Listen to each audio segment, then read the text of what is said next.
Takes about 5 minutes. It goes something like this. And it's all cunting bright lights, isn't it? And driving through this sodding city, and driving real fast whether we're on a fucking call out or not. And we're great fucking blokes and all, ain't we, eh? Us three. That's me, the sergeant, old Blakey. Best fucking mates and all that shit. And we do have a right old fucking laugh some of the fucking time. Believe you me, just cruising around in this fucking van. And that's all we fucking do all day long. All fucking night and all. Just drive around looking for sodding trouble, you might say. And most of the sodding time we find it and all. And if we don't find it, that trouble will cunting well find us, most probably.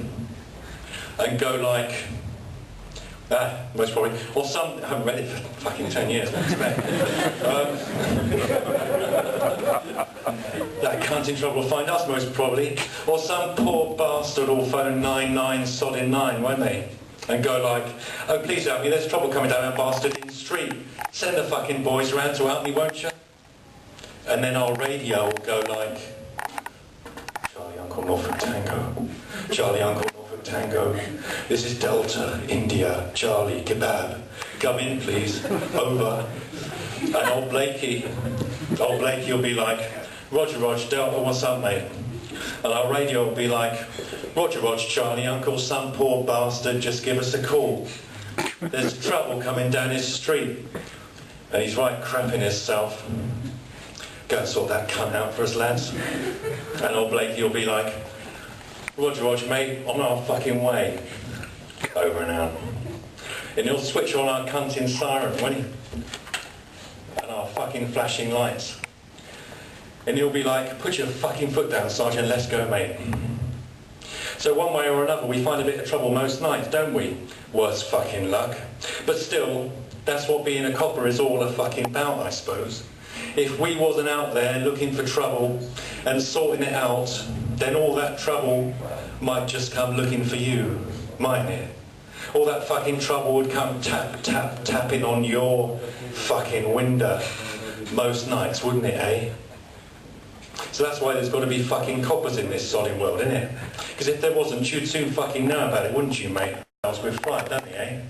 Because they'll be sitting in the middle of their fucking beds with their cunting duvets around them and shit and shaking, and they'll be like, please don't kill me, mate, there's a little bit of cash in the kitchen drawer, mate. You can have it, only please don't kill me, please don't. I promise I won't call the fucking coppers on nothing. That fucking killer don't give a fucking shit, does he, eh?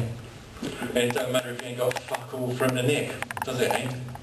If anything, it's even worse. Because he'll have the right fucking ump with you. Since he went to all the fucking trouble of getting into your place, and you find out you ain't got fuck all, he ain't going to be an happy man. For a start, he's probably found that couple of quid in the kitchen already. It ain't enough. So he's got to nick a load of other stuff in order to make it worth his while. And probably by the time he finds out you ain't got fuck all, he's going to be in a right bad fucking mood, isn't he? And that's probably when he realises that he ain't alone in the house. And that's when he decides to creep up your fucking stairs and shake on your fucking doorknob. And he's probably got all kind of guns and knives and shit. And he can kill you in about 50 fucking different ways without even thinking about it. So for all your pleading and begging, and the fact that you're totally crapping yourself, you're probably going to die anyway, ain't you? And there's probably fuck all you can bastard and well do about it by that fucking time. Because that fucking killer ain't just going to stand there staring while you phone the fucking coppers and go like, help, there's this fucking mad killer in my fucking bedroom, mate. And I think he's got a gun or a knife or something. Please can you send some of your boys round right away, mate? That just ain't gonna fucking happen, is it, eh? As soon as you so much as look at your fucking phone, that mad fucking killer would have chopped your fucking head off. Or stabbed you in the arm. Made you suck his dick while he slices off your ears. Or drawn a target on your chest with lipstick and chucked his knife at you. Or pissed on you and then blown your fucking legs off. Or carved his name in your skin while he fucks you. Or mutilated you. Or given you a 1 second head start. Or just stabbed you 100 fucking times. Or chopped you up and eaten you with a slice of bread. Or just chopped off your balls and made you eat the fuckers. Or disin-fucking-bowled you. Or bashed your head in with an hammer or a spade or a plank or a vase or something. Poked your sodding eyes out and wanked over you. Made you eat shit. Stabbed you while he fucks you. Shot you while he fucks you. Suffocated you with your own sodding pillow while he fucks you. Or just suffocated you with your fucking plastic bag. Or chopped you up and fed you to your own fucking pets. Or chopped you up and then put all the bits in the jiffy bags and posted them to your friends. Or written his manifesto on your wall with your blood. Or broken your fucking neck. Or broken your fucking arms and legs and strangled you. Or poisoned you with some fucking stuff out of your kitchen cupboard. Or just fucking scared you to death. Or drowned you in the bath, or drowned you in the bog, or buried you were fucking live. Or locked you in the wardrobe, or tied you up and let you starve to death, or tied you up and tortured you for a fuck of a long time, or done a snuff video of you being fucked and killed with your own fucking camcorder, or tied you up and done experiments on you, or tied you up and then set you on bastard in fire, or blown your fucking brains out, or shot you in the chest, shot in the guts, shot in the throat, shot in the balls, the cunt, shot in the back, shot in the arse, legs, gob, chucked in your fucking eyes, or just slashed you with his fucking great knife and watched you bleed to death, or cut your sodding balls off and watched you bleed to death, or done surgery on you with no anaesthetic, using old tools out of your own fucking broom cupboard. And there ain't going to be fuck all that you can sodding well do about it, mate. So that's why there's got to be coppers in the world, isn't it?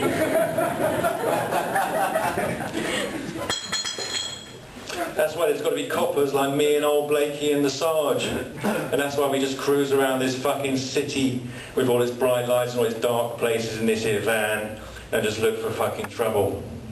Because perhaps we'll find that mad fucking killer before he gets to your place. Perhaps we'll find that cunt before he comes tapping on your fucking window with all of his gun knives and guns and shit. That's the fucking plan anyway.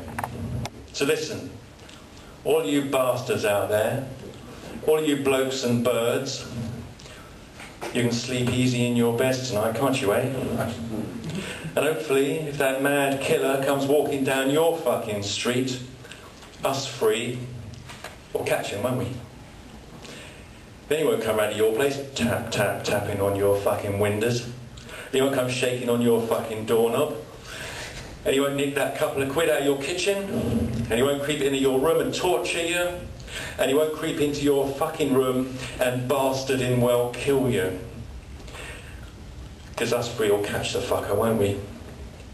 We'll have him in the back of the fucking van before you can say Metropolitan Police Force at your fucking service, you cunt. And we'll put the fucking boot in on your behalf. And we'll do the cunt for whatever the fuck we can on your behalf. And if we have to, we'll make something up on your behalf. They'll teach the cunt not to come creeping round to your place. They'll teach the cunt not to come creeping down your fucking street. You won't fucking do that again in a cunting hurry, will he? Not with us around to teach him some fucking manners. So basically, like I say, that's why you've got to have coppers around. So don't you worry about nothing, alright? Because we're here, ain't we? Us three. Me and old Blakey and the Sarge. We'll fucking well look after all you lot, won't we, eh? That's our job, innit? Thank you. Thank you.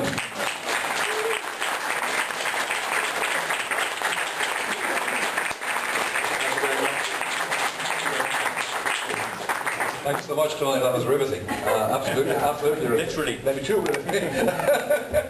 We're going to take a break now. While the break is happening, we're going to show on the screen here Raymond Salvatore Harman's Language Virus, which is kind of inspired by Burroughs' experiments with tape and experiments with sound, and which has a soundtrack by Philippe Petit. We're going to be selling stuff down the back there. We're going to be selling principally Academy 23, which has a whole pile of good stuff in it. Interviews with Burroughs, interviews with Terry Wilson, who was Geisman's major period collaborator. Also, I'm selling a few copies of a lit zine I did called Radio Alamut, which has stuff by Jens Piorich and Anne Ginsberg and people like that. And there's a few videos and copies of Dream Machine plans and other bits and pieces for sale. And when we come back, we're going to have a few words from Lillian Lynn, who was a friend of George Gregory Corso and Brian Geisler and William Burroughs and all those people in Paris in the early 60s. And we're going to be showing a couple of her works. Talk to you in a while.